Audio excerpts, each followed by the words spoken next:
Now, be careful. Uh-oh.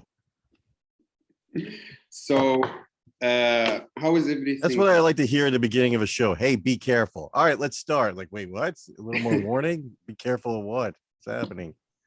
I really wanted to ask you this. Do you live like in New York, or where do you live? I live on Long Island. It's in New York State. I guess, the lower part of New York. You have too much, like, I heard the waves. Your waves goes outside the sea. My waves go outside the sea? I mean, the waves are sometimes go into the houses. Oh, well, yeah, we do have flooding. I think anywhere close to water, gets flooding issues. I mean, we've had some bad storms. This island's not going to last. It's only got a few hundred years and it'll be gone. It's just it's a big pile of sand. The glaciers went across our continent, and whatever was left stuck to those glaciers melted, and all the crap that gathered across North America became the island of Long. And I feel like in this place only like selfish people buy house, because it's like they will not give it for their kids. It's just for them, and one day the waves will take it. That sounds about right. Yeah, it's the island of selfish people who buy houses for them and not for their kids, and one day the waves will take them. That name is too long for Long Island, so they just shortened it to Long. So that was the issue. It's a very crowded island. A portion of the island is part of New York City. There are two boroughs, Brooklyn and Queens, are actually on the island, but it's not considered Long. It's a whole thing. You gotta come here, and then you'll be like, oh, that's what it means, and now I don't care. So so you're coming out to New York soon, right? Hopefully that's the plan. But also, is it like seasonal where you live, or like works and tourists? There are portions of the island that are population does increase during the summer months, but on the most part, there's still about 3 million people on the island year round. And that's not including the Brooklyn and Queens. The whole island itself might be, oh geez, about 5 million people live on this island. That's big number. My island, where I live, there is not even 1 million, and they think they are the biggest. Anyway, what's your advice for someone that lives in Long Island? Do you like put insurance for everything against these things, or you should just relax? You want me to give insurance advice to people? Yes. All right. Definitely invest in canned food and bear repellents. It's a nice island. I do have a joke about this island, how nice it is. The only thing people on this island really hate are the other people. That's the only, it's very, a lot of people on top of each other. Like, it would be a great place if I was the only one here and every other person believes the same thing. But it's you're so close to the city, there's some rural parts, and then there's suburban. It's really some dense places. I've had people visit from across the country, and this is what they would consider a city. It's very populated. There's a lot to do. Plus you have New York City right in your backyard. It's too expensive. A lot of people, it's probably one of the more expensive areas in the country. But right now it's kind of rough. I think inflation is hurting everyone, right? I mean, what about you? Do you insure yourself on everything on your island? We're just going to compare island life. How about that? I have God. You have God. All right. But that's what kind of deductible does God have? So God has a plan that's called "I wish you the best." I wish you the best. Yeah, he's very hands off, that God. Yeah, and that's why I want to go to Canada, and I will leave Canada if I make so much money. if I don't make so much money, I will stay in Canada because, you know, the health system is free and all these things. Well, yeah, that's a big selling point. Where in Canada would you live? In the East? You know, Toronto. Toronto. Okay. So you already know where. All right. Yeah. Have you looked at the Toronto comedy scene? It's like so great. Also, the biggest thing I'm very excited to visit is there is a famous club underground, and they say that you cannot breathe air, you can only breathe weed from how much people smoke.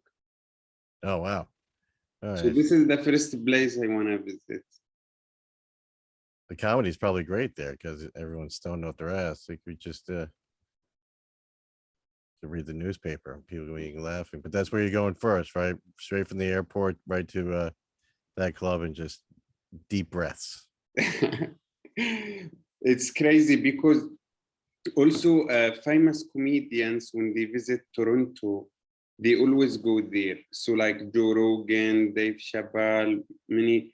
Do you think there is luck with comedy that maybe one day Dave Chappelle will come there or Joe Rogan and they will see you and be like, wow, you come with us in the road, let's go. That's always a fantasy of luck. And there are some success stories like that, you know, people being taken under the wing, you know, opening, but you can't hope. I mean, you can't expect that to happen. You gotta work yourself and make it happen for yourself. And if that advantage comes along, you take it, I guess. People might say, hey, you know, you're cutting the line. You know, you didn't, I had to do this and that and that. That's with every industry. You know, if you're working at a company for, you know, years and someone that just started working there, all of a sudden they get promoted over you. I'm like, what's so special? Like, wait, that's not fair. It's like, oh, well, you know, he made the boss laugh one day and now he's your boss. I'm like, ah, damn it. Yeah.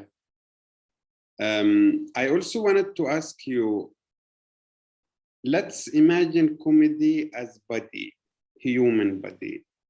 And for example, we have science and like medicine, what you do, and doctors.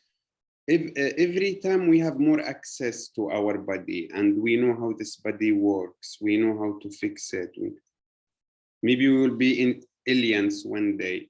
How would you describe comedy? Is it like every year there is more access to it? Do you think every 10 years it's easier to get access to comedy because there are more things and we are figuring it out? Or what extent would you say that? Okay. What was it? I think of like three questions in there in one. Like, so comedy is the body. Probably our maybe our white blood cells, you know, trying to clean up the body in a way that is humorous. And if the body's infected, there's way too many. So the body's infected, there are a lot of comedians. No, that makes no sense. That's stupid. We'll say the pancreas. Comedy is way more accessible. There's so much out there, you know, of course, with the internet, and there seems to be, at least what I see in my area. I can't judge it outside of the Northeast of the US, but there's a lot more venues live that really hasn't seen since maybe the late 80s, early 90s, when there was a huge boom in the United States that died.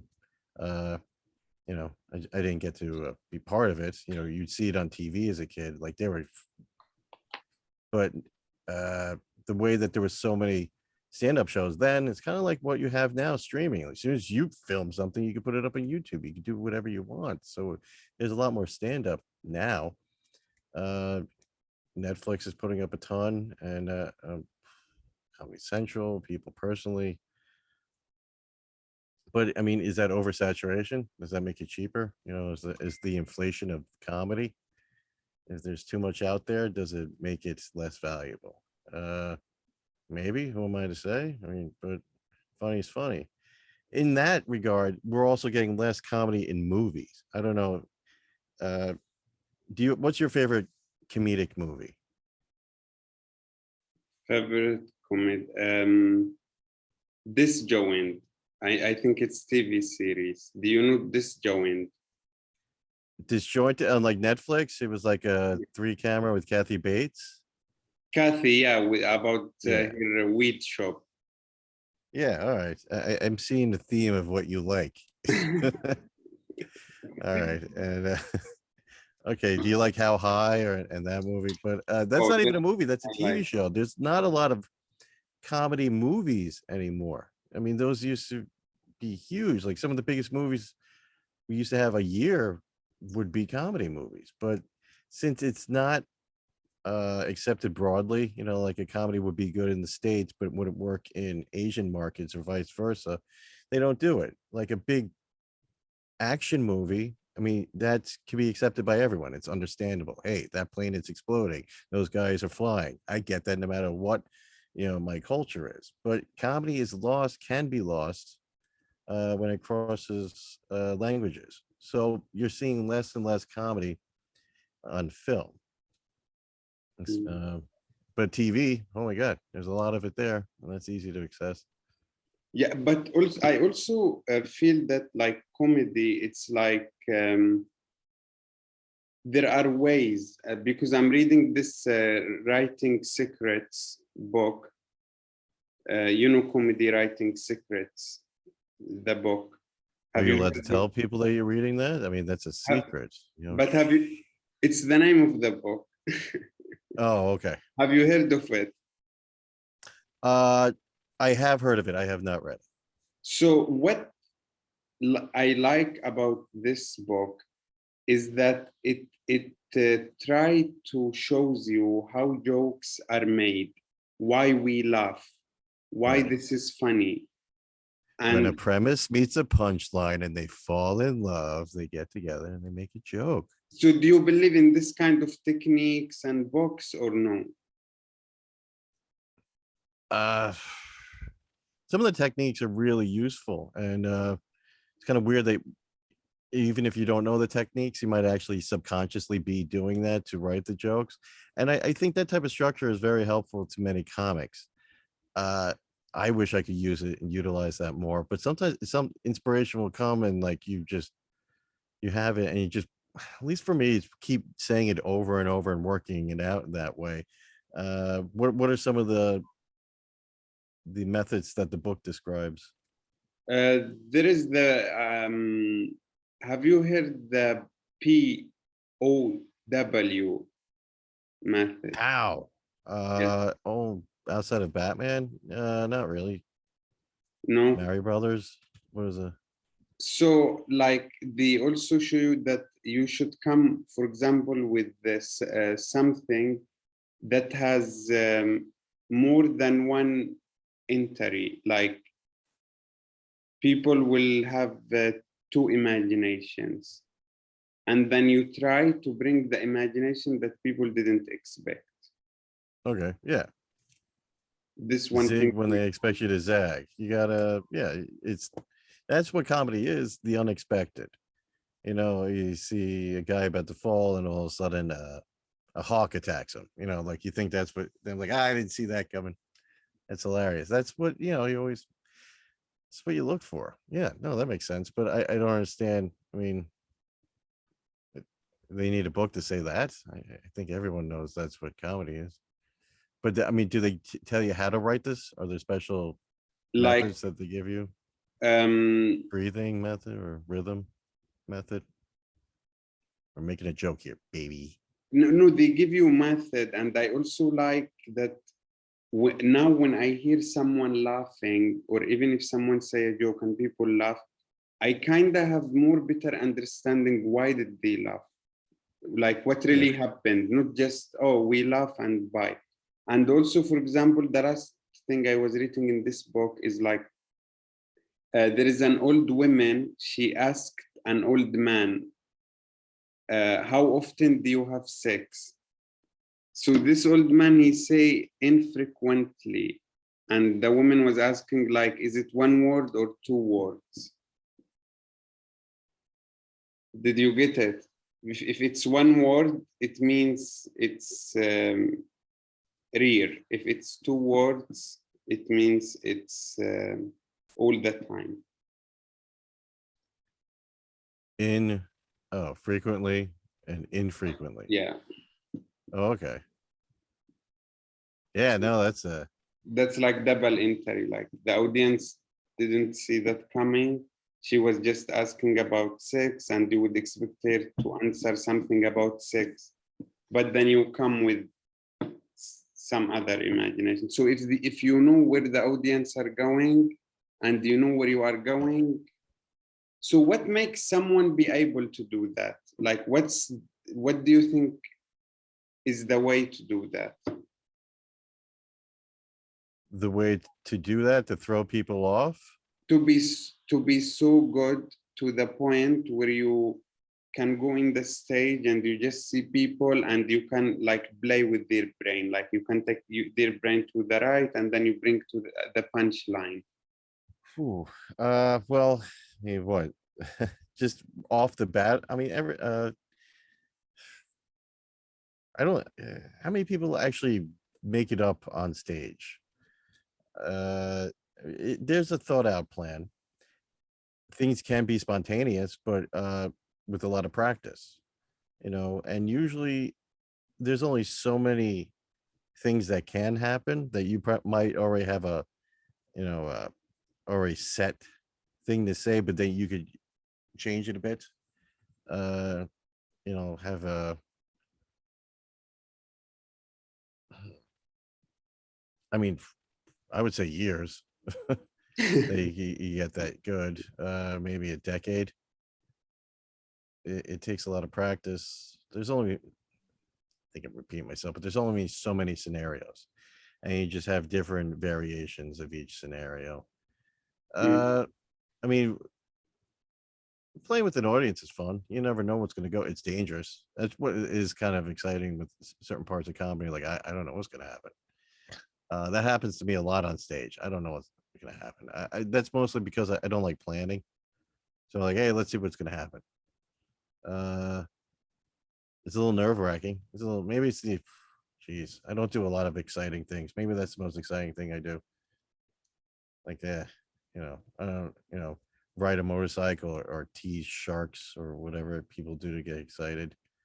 I mean, driving with the windows open, that's a little nerve wracking. But going on stage, that's and not knowing what I'm going to say. Yeah, that's how I get my beatbox going in the chest. How about you? Are you getting on stage a lot? So it's weird because where I am, there is no comedy, no stand-up comedy at all. So I have a group of friends that I collected from the gym, from volleyball, that are interested in comedy. And every weekend, one weekend we do it, I do it every weekend. And one weekend we do it in bar. One weekend we do it in my house. One weekend we do it like in pool party house. So that's really? how I do it. I try to work the materials the whole week on Zoom.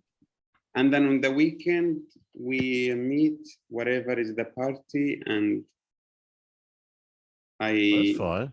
I kind of find the way, like during the week, it's like, it feels good because you feel that you really did something. And also like the Zooms, the feedback Zooms, or even when I go on normal Zooms without feedback, it really helps a lot. The end of the week, I'm so sharp, I'm so loose. I know my punchlines, I know where I have to buzz, and you just go. If they don't laugh, that's their problem. The whole week I've been kicking myself. And if they don't laugh, it must be them. I've been practicing. Yeah. So do you get an audience? Do people show up? Or I never get less than 10 okay. of the people I know. And if we do it in the bar, then for sure there are more people. But if we are doing a house party or this, we're gonna be around 10. What kind of reception do you get? How do people, what do people think of it? So first of all, people get surprised. They are like,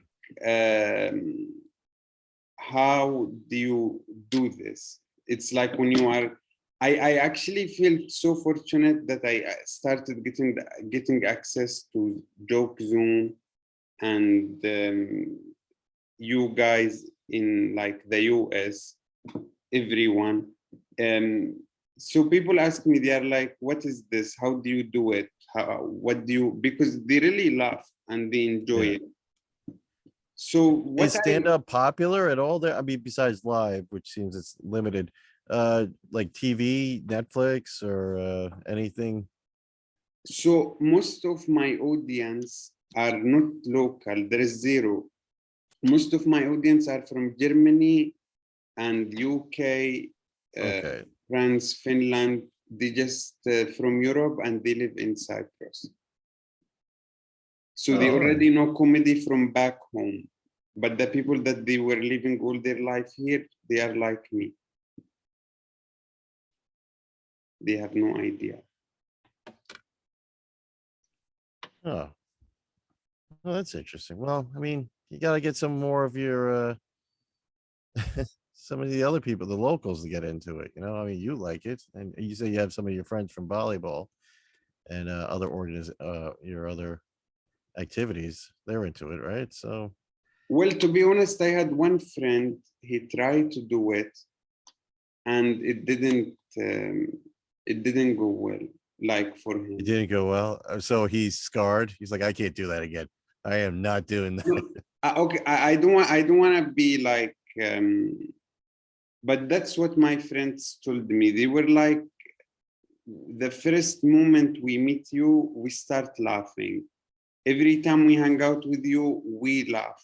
So you are really funny. And they told me the other person is maybe too smart. It's just Oh, okay. That's so very that nice of them. that was the feedback of the people here. That yeah. Well, the important thing is that they liked you.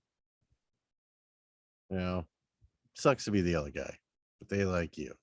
But that's why you got to keep bringing other unfunny people on stage so you look great compared to them. Like, just you keep looking better and better, and you're just destroying all these other people. They go up, they try to do it. Like, how do you do it, Muaadh? He's like, I don't know. Then meanwhile, you're on Joke Zoom every other day, and we're just practicing on Zoom.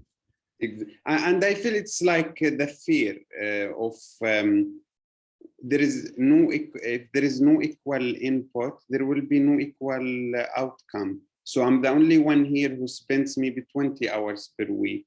So that's the effort it shows. And what I also learned is that, for example, you get along with some people, and some people you don't get along or you don't even want to talk to.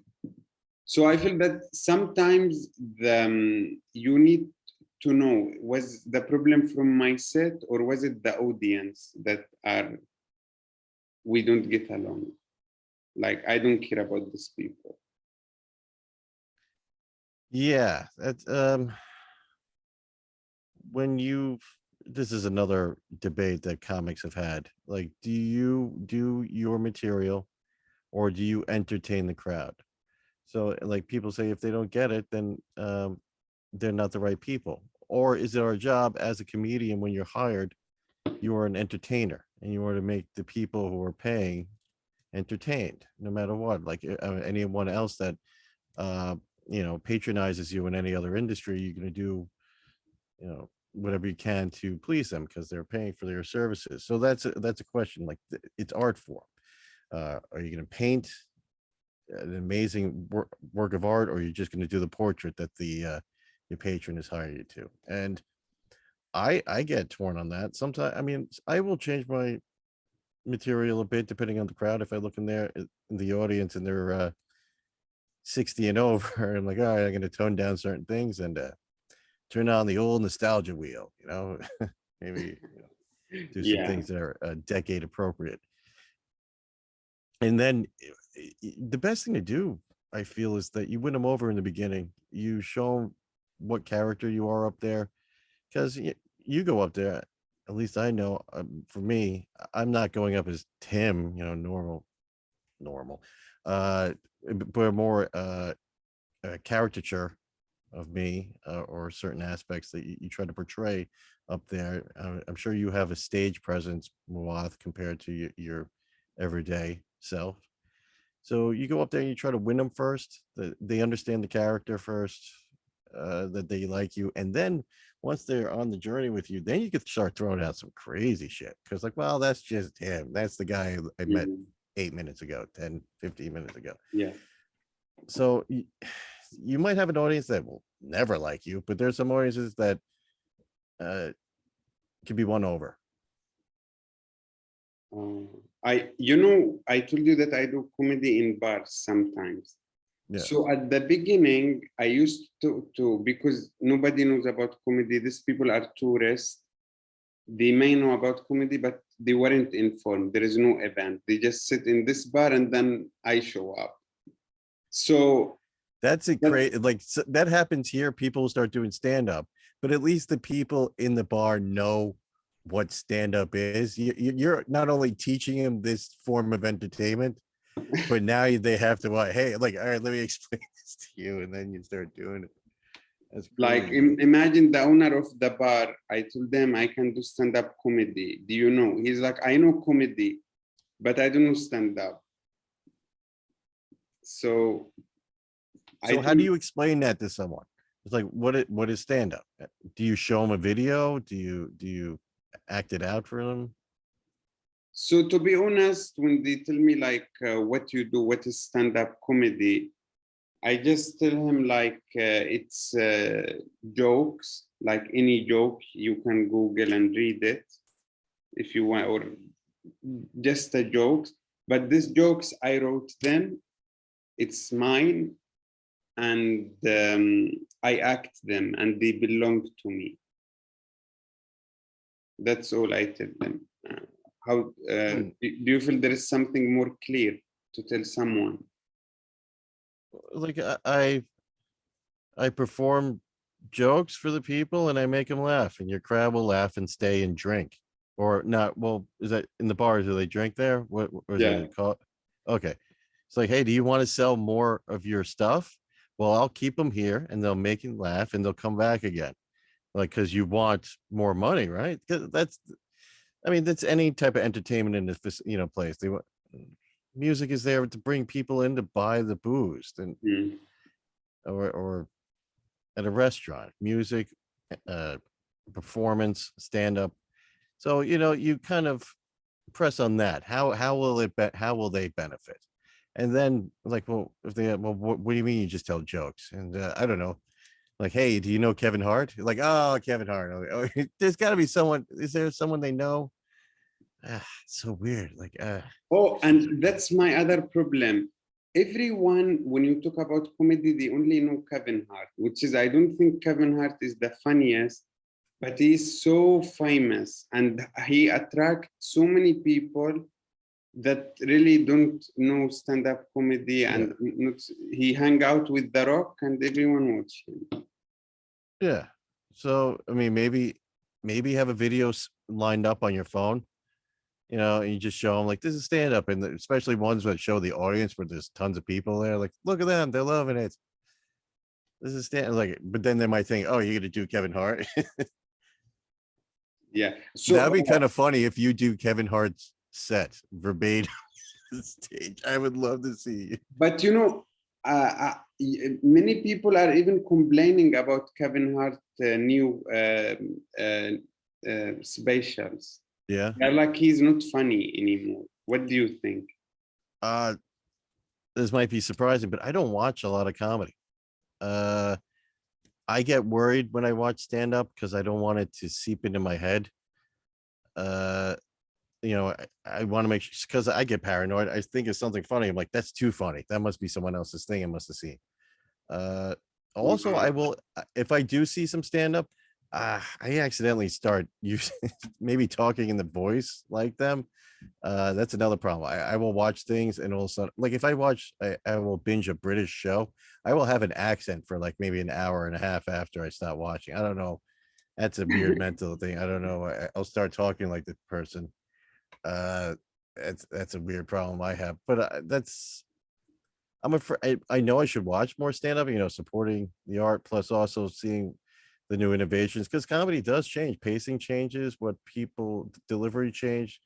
Uh, you look at the 80s and the way that people talk have changed. So you want to stay in step with the fashion of the uh, performance style, not like material wise, because material could, and premises could come from anything everywhere. I think every premise has been done. It's just variations, like human stuff, love, transportation, eating, sleeping.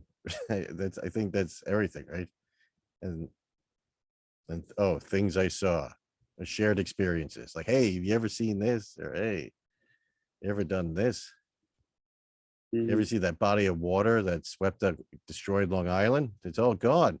That island where the selfish people just buy houses and they don't share with their children and eventually would be washed away? That island Yeah, next to the and mall. I also wanted to tell you that when I do comedy in the bar, so I told you I was taking the microphone, start shouting, people didn't care. Then I have a friend, she told me, go and say hi to everyone in the bar and introduce yourself and tell them what's going to happen. And that turned the game to the other side. And what's also more exciting, when I do that round, I know if I will bomb or no. Like, of course, you cannot be 100%, but just by the way people interact with me when I tell them I'm gonna do stand-up, when they smile, they are welcoming good. Some people are like, fuck off. I'm like, That's good. You're not going to win everyone over, especially when they're not there for comedy. We have bar shows here. You hope that when it's being promoted, people are there for the show, but people are going to walk in because they want to drink or they're meeting other people. They have other, like, I need to talk to this person. Let's go to this bar. And like, what the hell is this guy doing? I don't, it makes it harder. But you're not going to win everyone over, uh, especially in a performance that no one has no idea what it is. Like, what is stand up? It's like the first guy who ever juggled in front of people, they probably killed him. Like, you're a wizard. Yes. And comedy's so subjective. Like, you could sing beautifully and everyone knows what a beautiful sound is. But things that will make you laugh might not make me laugh and vice versa. So that is so tough, man.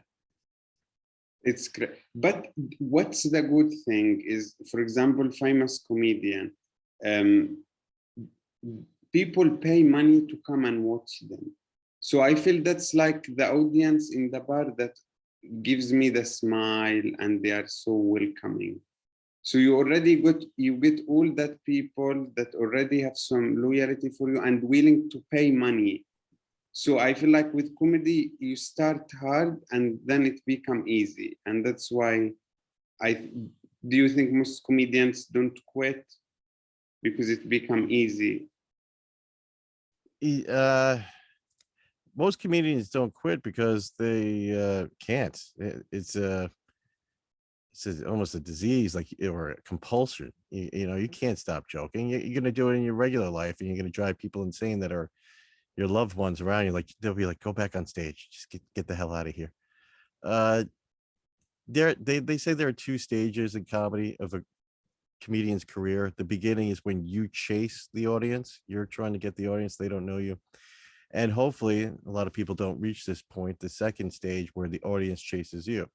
Like, as you said, Joe Rogan or Kevin Hart. Now they are known and people know what they expect. So they go, oh, Kevin Hart's playing. Uh, at some points, I've heard people say it's tougher. Like, do you know Steve Martin? Steve Martin, he mostly acts now, but he was comedic, or he was a stand-up in the 70s and 80s, and he quit doing stand-up because he would go on the out on stage and people were laughing before he even says anything. Because they're just so trained, like it's Steve Martin, and everything he does seems funny. That was driving him insane. Like, I can't do this because no matter what, they're laughing at me. Like, so that's another thing that's tougher. When you get so big, you might actually have to work harder to write material. Eddie Murphy stopped doing stand-up. I think he came back, but I mean, for years he didn't do stand-up. Sometimes you just can't do it anymore because well, it's also hard to relate. Now you're a rich person. How are you gonna, say things that everyone's gonna understand and relate with? Oh, and then there are other comics that will do stand up till they die, like Carlin. So He died. he did die, but I mean, I think his last special was maybe a year before he died. But they say that comedy you can make anything fun of. But what George Carlin made fun of, that what makes him alive until now, and feels like everyone still talks about him. So even Yeah. the quality of the materials and what you want to talk about, it's like some people, they are like, you just have to make people laugh. Yeah, but you could make someone laugh, but then years later, it's kind of it doesn't make sense. It might have been a joke for the moment, a reference for his time. Carlin, he made fun of things that were pretty much evergreen. He made fun of language. Language is always going to be there. Those words still exist, or just human institutions that are not going to go away, like government or other aspects of culture. I might make a joke about some TV show that's only on for like 3 years. Like maybe, oh, no one's going to get my Tiny Toon joke in 20 years. Don't even get it now. So that's certain jokes will change. I mean, you could look at Seinfeld's early stuff and you still say, yeah, that's kind of funny, but it seems passe now. So you always got to keep writing and evolving.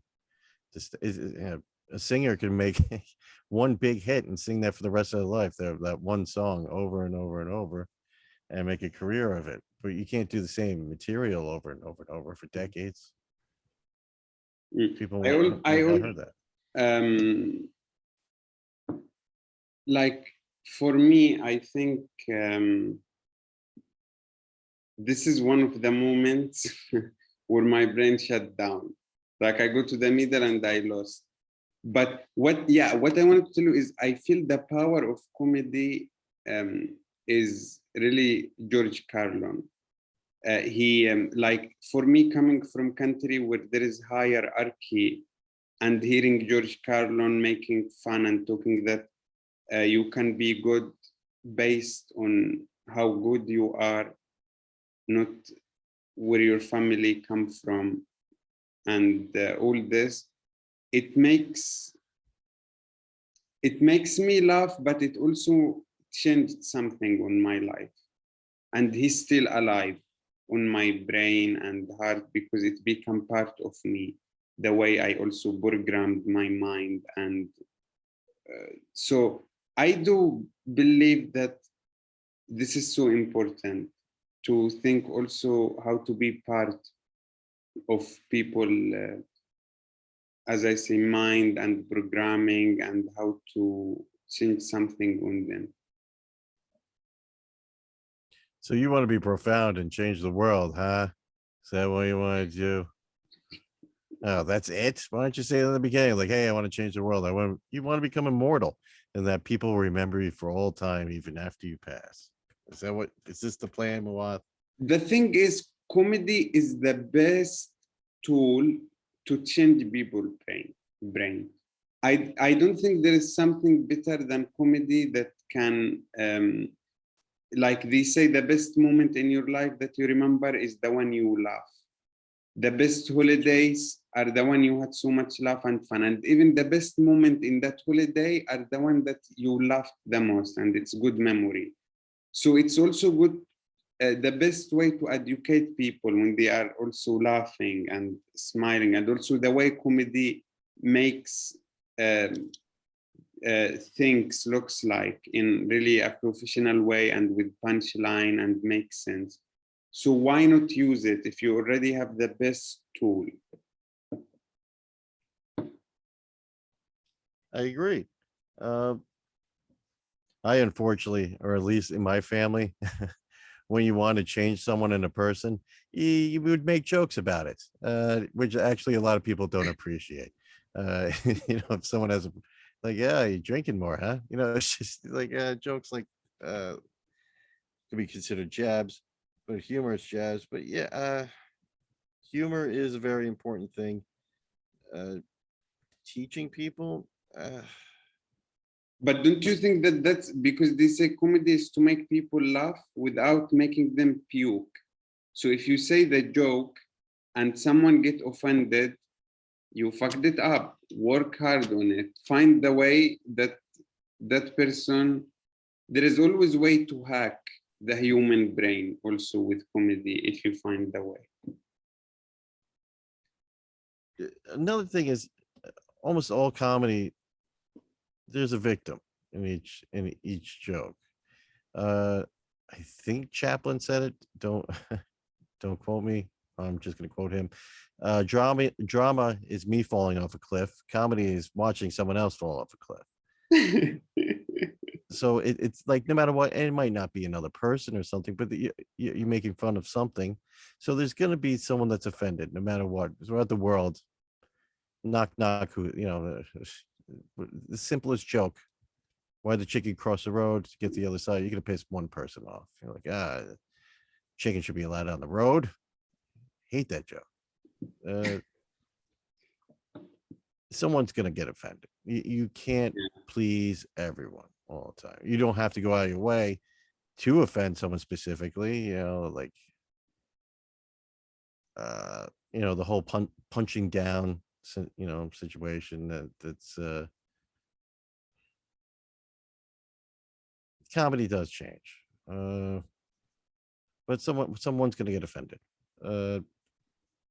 Be oblivious, don't be oblivious to it, but don't avoid it. I think that's why you really comedian must have a clear view, because someone will get offended. So who deserves to be offended?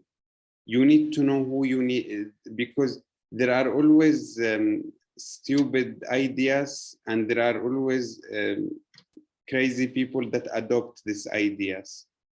So if you find this, you need to make them offended. That's your job.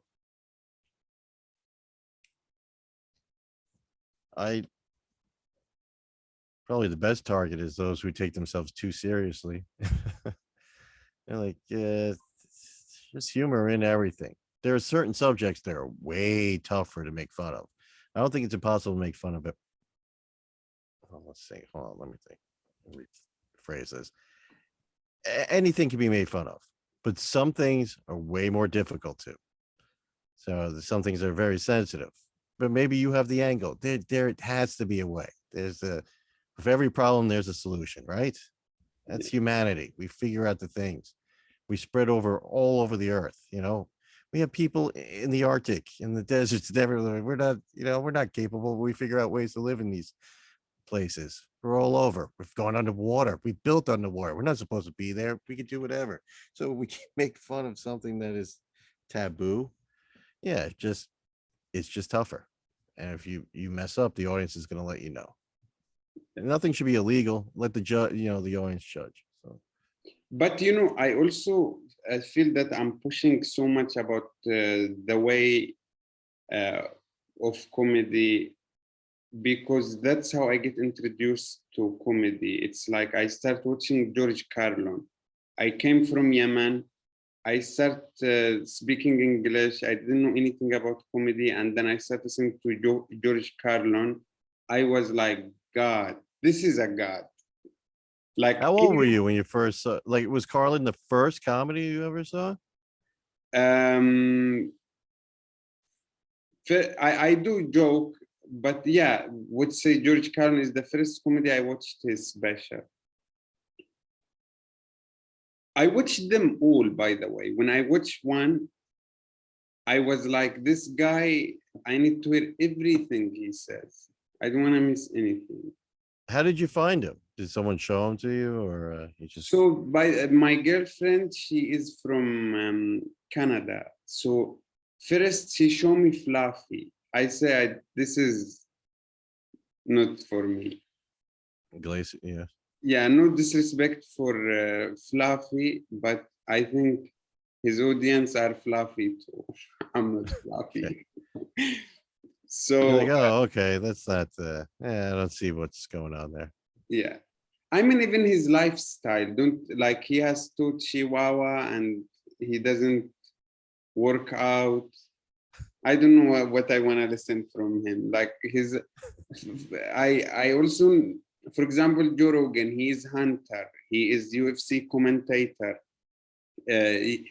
I'm interested on him. So, however, George Carlin was my girlfriend was like the way, and I also search for comedians. So he was the first comedian I enjoyed, and I was like, this is crazy.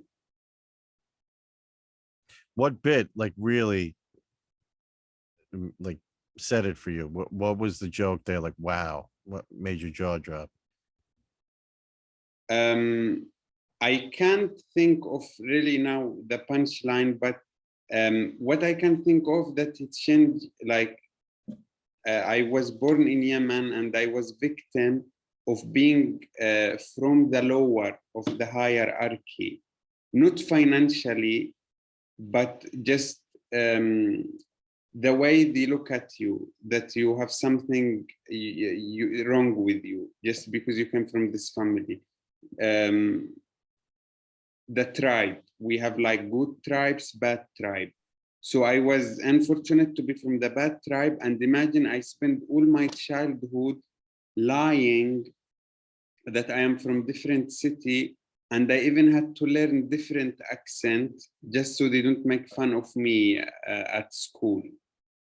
And I liked so when I listened, George Carlin made me change that, like made me think that this is really stupid by how much ridicule he made about this kind of hierarchy and tribe, and I'm from the Queen family, you are from... So I feel like I owe him something because this was like traumatizing me all my childhood. It was like tension on my brain, and it's like he released it with some laugh. Oh. All right, yeah, that's. I mean, he definitely talks about class and everything, and I guess the class struggle is alive and well throughout the whole planet. There's a That's a human thing. I don't know. We like to always categorize everyone by anything we could tell by them. Like, look at what he's wearing. Look how they talk. Look at they smell weird. You know. So it sounds like where you were from, you were the Floridians of the. But yeah, it's no, that's awesome. I'm glad you discovered him, and he's following in the footsteps. Him and Rogan's your second favorite, I'm guessing.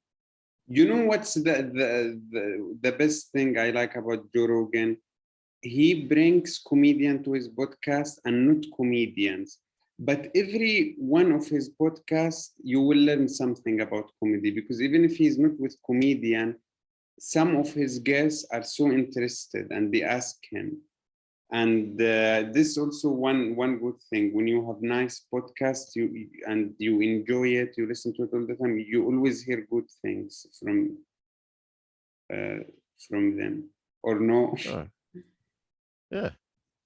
No, learning is important, and if you can learn through humor, that's great. That's better than anything. So I do you like podcasting more maybe than just stand up? I mean, have you tried interviewing other people outside of comedy? So my goal is to do this. I'm fascinated by humans and what they do.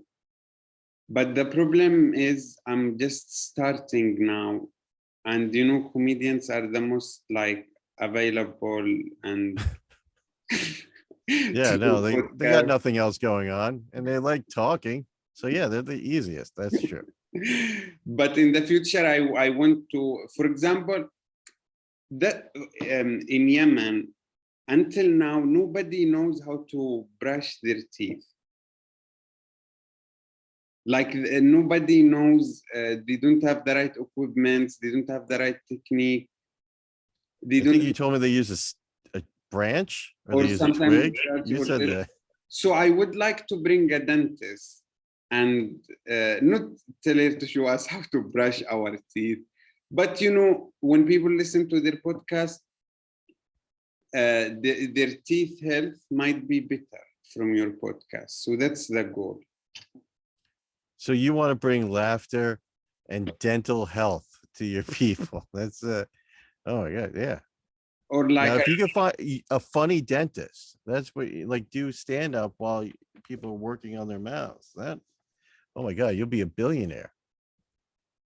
I mean, not even I want to bring personal trainer, chef, and just try to milk, like try to milk something out of these people and give it to, and people can like drink this milk when they listen to the podcast. It's like they can learn something. Okay, that might not be the best wording that you want to milk the people and make them drink it, but I get what you're saying. We're gonna work on phrasing there. Yeah, I mean, like, I know that seems a little bit dirty, but that's exactly what I want to do. That you are someone who has some knowledge, who have different experience, and by doing too many podcasts, I hope that I will have the skills to bring the best glass of milk and fast, and people You can can't get away from enjoy the that. milk. I see what you do. All right. I think you might just be thirsty right now. You're just nice Thirsty tall for the glass of milk. brain.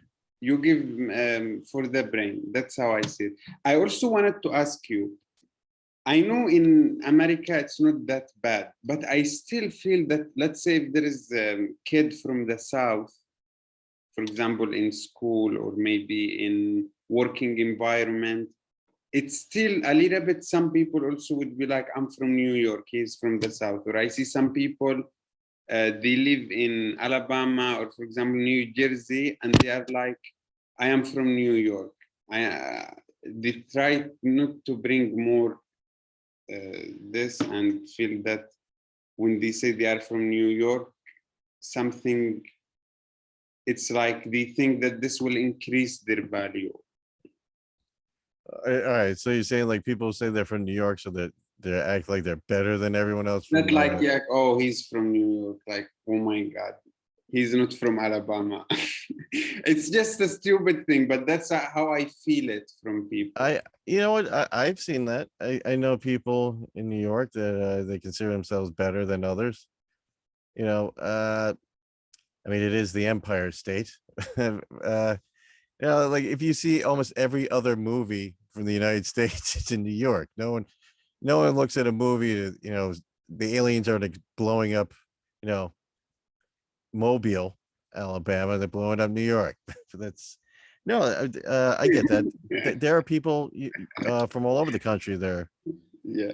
Or it is an arrogance. There is a bit of an arrogance. A lot of different areas. I think people from southern states might have pride from when they're from as well as out west. Uh, Maybe in comedy wise, I can see why comedians would be proud of it because it is very, very much competitive in New York. People from across the country and the world come here to work on comedy. It's kind of like, if you want to become a movie star, move to LA, or you want to become a um, steel mill worker, you move into Pittsburgh. Oh, I want to become the best alligator wrestler on earth. I'm not going to Wisconsin because that's their alligators are just cheese. But I understand why some comics would say that, but also they might be just using it as an excuse just to cover up that they're not that good. Oh yeah, exactly. I'm from New York. So you are Great. good. Yeah. But the problem So is was that Berkowitz. it's what? No, it's just this guy But was a even, murderer. don't you think when people date girls, they rather like be like I am from New York, or some people might think that this will get them more along with the girl. If they say they're from New York, they'll help them get a girl. Like I mean, like Uh, it will be, the girl will be more positive. Phew. I think there are many women in the country that might be turned off by that. Like, ew, you're from New York. Or just saying that, like, I'm from New York, and you're trying to use that to pick up someone. That's kind of a turnoff right there. But I can see people using that. Uh, quite honestly, are you really from New York if you have to tell people you're from New York? Shouldn't they just realize, based on the way you talk and act? Like, I don't think you're really a New Yorker if no one can tell. So, I don't know. It doesn't show a lot of confidence. Like, hey, how are you? I'm from New York. Yeah. Oh, you're gonna pepper spray me now? All right, that makes sense. You know, I don't know why I describe picking up girls is an art. It's like comedy. So, like the first time you talk to a girl, random girl, you have so much rush on your blood. The more you talk to girls, the more you can be relaxed. And also, you need to work on your look, on your body, how you also put yourself on the stage, how you put yourself, and you also find ways.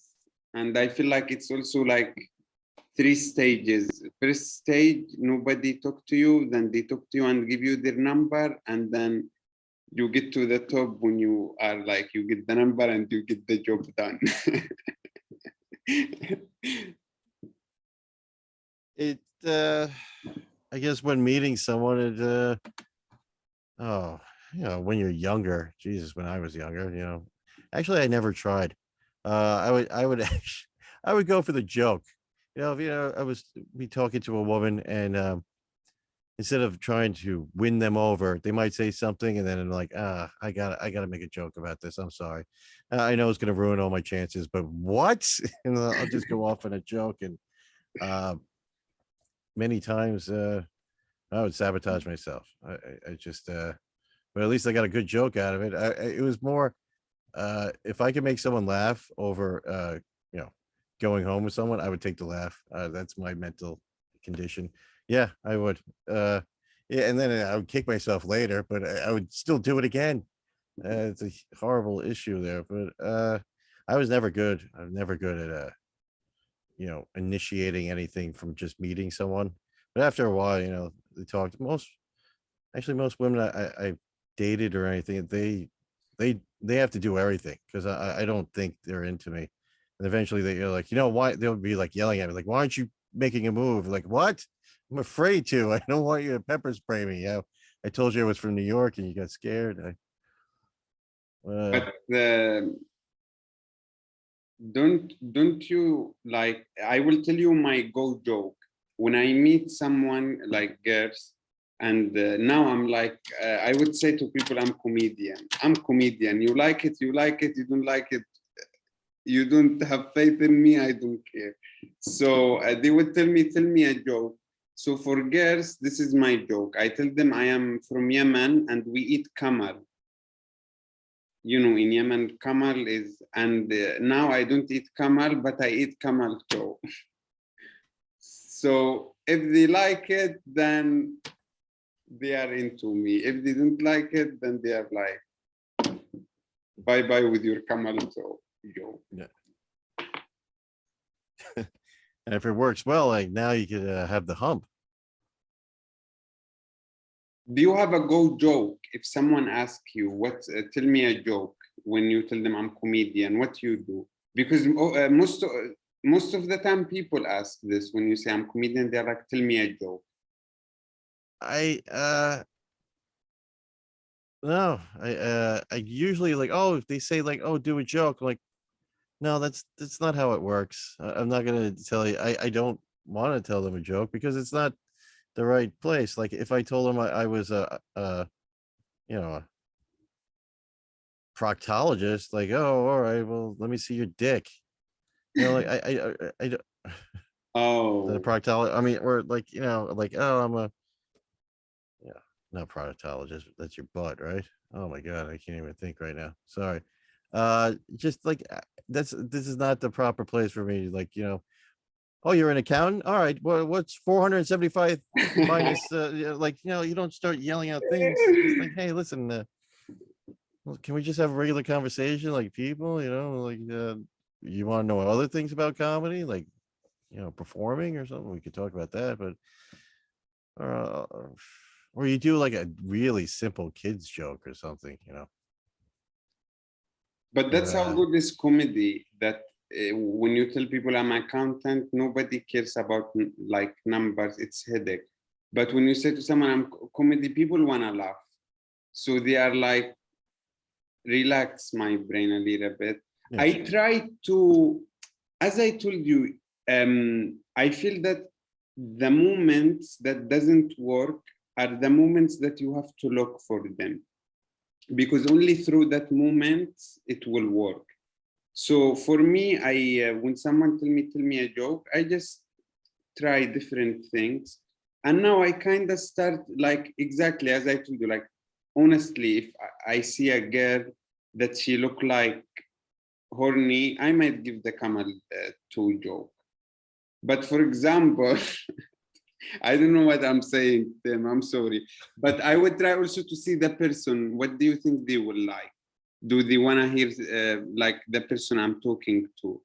And I think it's also part of getting even better. You can practice your premises, your punchlines, and you are an entertainer. Anytime you go, you smash anyone.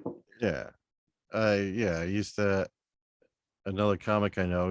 He said, always do always do material. As soon as the, you know, as soon as the lights on. So every time you open up the fridge and the lights on, do 5 minutes. Always be practicing your material. I do that a lot at nauseum. Sometimes I'll be just talking in regular conversation with people about something and like, oh, is this one of your bits? I'm like, shut up. But maybe it is now. You know what?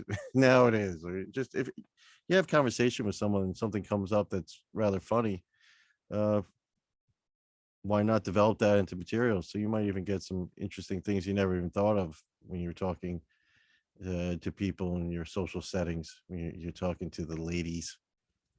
You I know, think you should use people as comedian.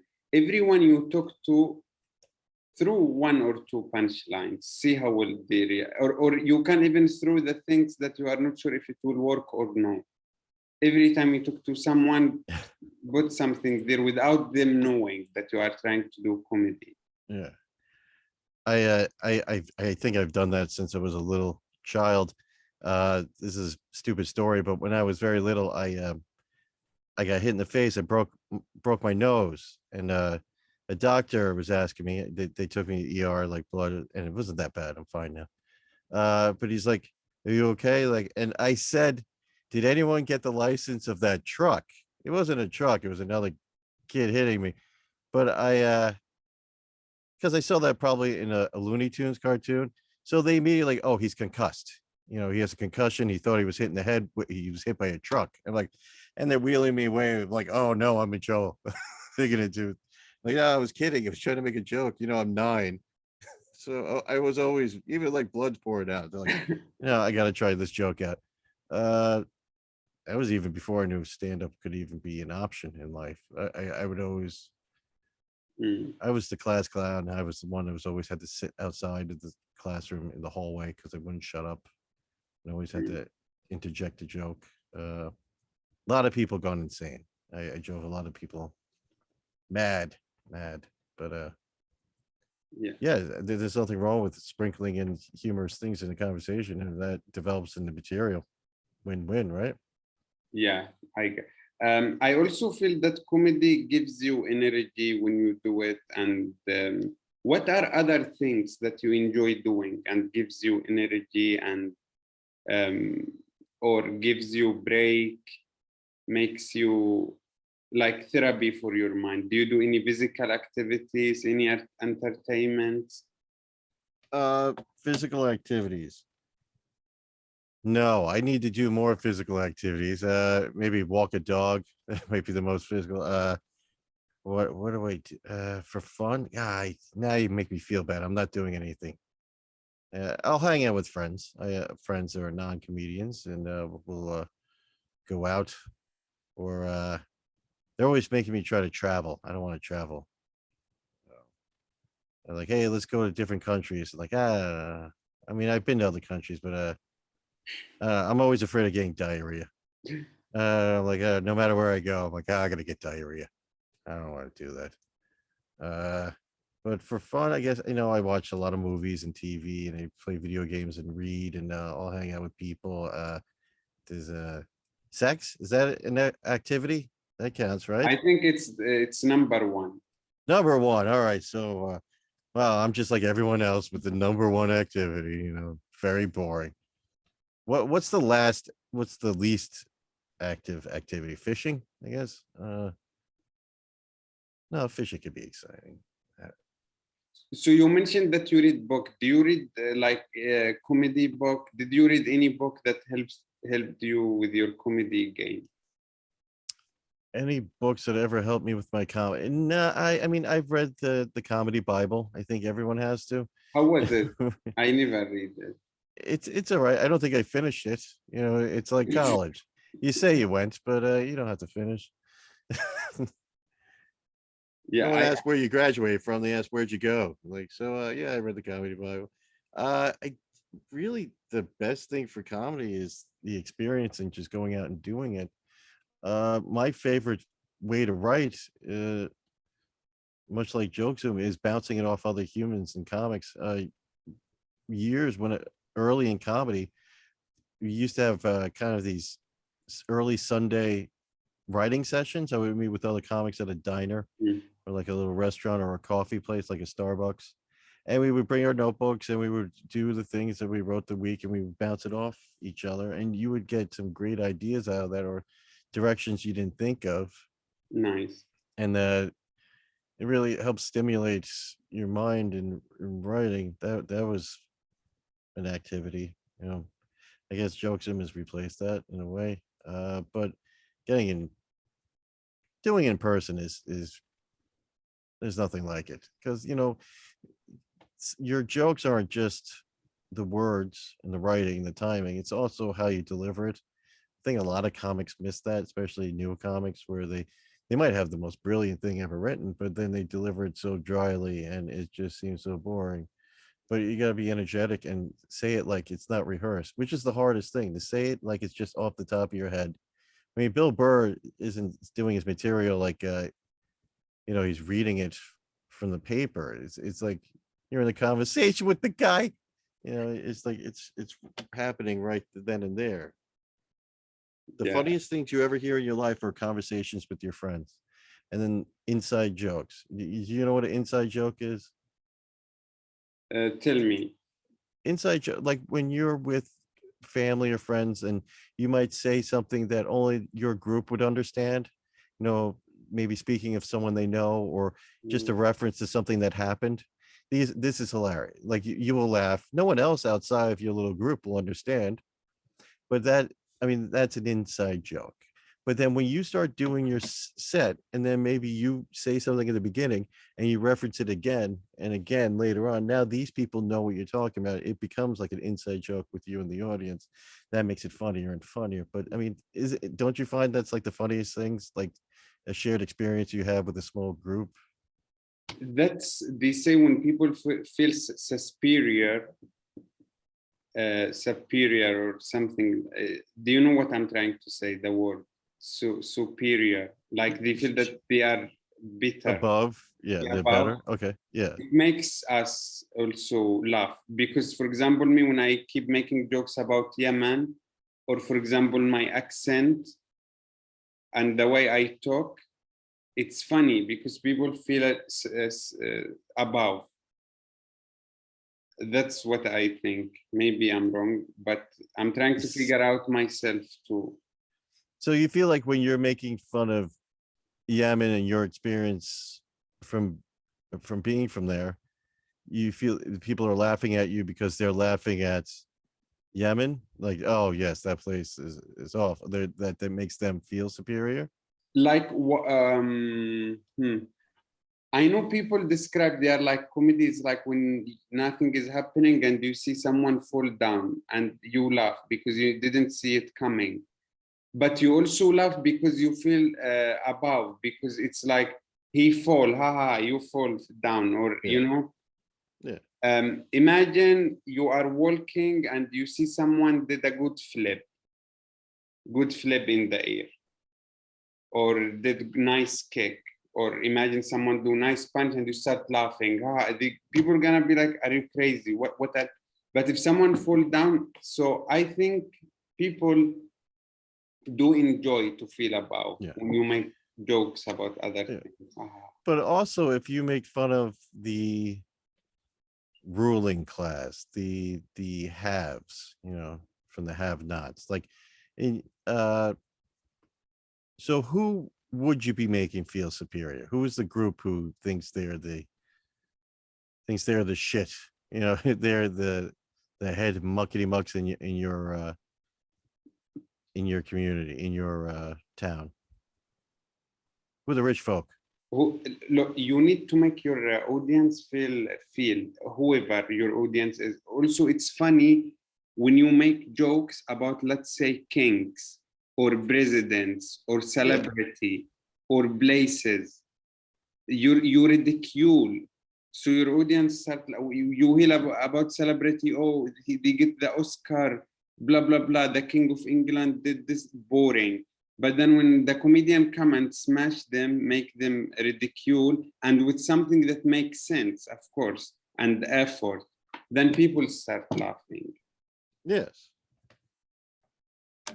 And I wanted to support what you said, that they say it's better to have funny person rather than having funny materials. A funny person can make the audience laugh, but a funny material with someone boring, nobody will laugh. Never. Yeah. You could be a great writer, and people make a great, I mean, writers, they do very well, but they might not be able to deliver it. To be able to write and perform is the toughest. And you could meet a lot of funny people who can't write. So I get that situation. But it's a tough balance. Yeah. We can be done because I also feel that it's like this podcast, we are doing it for God, Oh, for okay. humanity, and you He are, doesn't care. and it's like I have you and me also, like you have other things during the day, so I try not to make this podcast. But No, tell I me what, appreciate it. I appreciate you too. Tell me, what a book did you finish? Which What book did you finish? which book? Like any book? Any book. I Uh want to know which book Tim Dillon finished. Which one is the lucky book? Let's put it that way. a book that I actually finished. With Geek Love. I read Geek Love, which is about kind of freak show people in the US during, I think, the 70s, 60s, 70s. I don't know if you know what freak show are. Do you know what carnivals are, or like traveling? I know, Yeah. Carnival. Freaks, Carnival makes sense. Yeah. So they used to have like the weird, the lobster boy. So it was a book about this. It was a really interesting book. A new book someone told me to read that I'm going to start soon is House of Leaves. Uh, I don't know the author. It's probably from the early 2000s. It's a really weird book. Someone told me, like, it's going to take you a long time to read it, and it's very confusing. I'm like, oh, great. All right, I got to read that. Uh, and currently on TV, I'm watching. There's a new HBO documentary series called Anarchists. It's about this anarchist community, all these people that left the U.S. and went down to Acapulco, Mexico. They created, and this film crew was with them for 6 years, and it seems interesting, and it seems like it's going to get very confusing and you know, they try to be anarchists, but then they get wrapped up in the whole cryptocurrency boom, you know, so they've, you know, it's hard to be an anarchist if you're rich, right? It just Is seems this like in Netflix? that one's on HBO. I don't know if you Okay. get HBO Max. No, but It's I weird. will. It's hard to recommend things because you don't know what is available where. Even Netflix, something might be on my Netflix that's Yeah, not available on yours, and vice versa. I don't know. you just try. So I just want to also know before we end it, what's your philosophy on life? Are you an alien person, God person, or you just don't know? I don't know. I mean, I grew up in a religious family, and I just think that if there is a God, it's kind of arrogant if we could even start to think we understand it. It is something that we completely do not understand. It doesn't look like a human. You can't say it's like, oh, God's not a woman. Like God's not a man either. That means he could reproduce. If he has genitals, that no, he can't. He's one person. He's a singular. It's not even a being. It's an energy or something. There might be a power, but we cannot. It's like an ant trying to understand quantum physics. We would never. Our human brains, we can't understand whatever the hell it is. I just kind of, you know, my philosophy is like, you know, don't do anything to hurt me and I won't do anything to hurt you. Just leave me alone. If you find me in the wild, just put me down and don't get your scent on me. I make That life a little better. Everyone laugh a little bit. Have a drink, calm down, everyone chill. I mean, life's short. Calm down. Stop being all pissed. I think if everyone has your philosophy, the world will be better place, and Earth will live longer. Maybe will not even die. So, but it is what it is. We are unlucky, and I really think that also we don't know what's the right question. Like we didn't even find the right question to already have an answer, but hopefully I don't know if we will ever know, or at least I had good time with you in this podcast. So I Oh don't. yeah, me too. Thank you for having me on. This was fun, Muaadh. I appreciate you so much, and I hope to see you anywhere on Zooms, but for sure in real life, That would be I will great. make it. All right, man. Keep it up. All right. Thank you. Bye bye. Thank you. See. Thank you, everyone. Bye.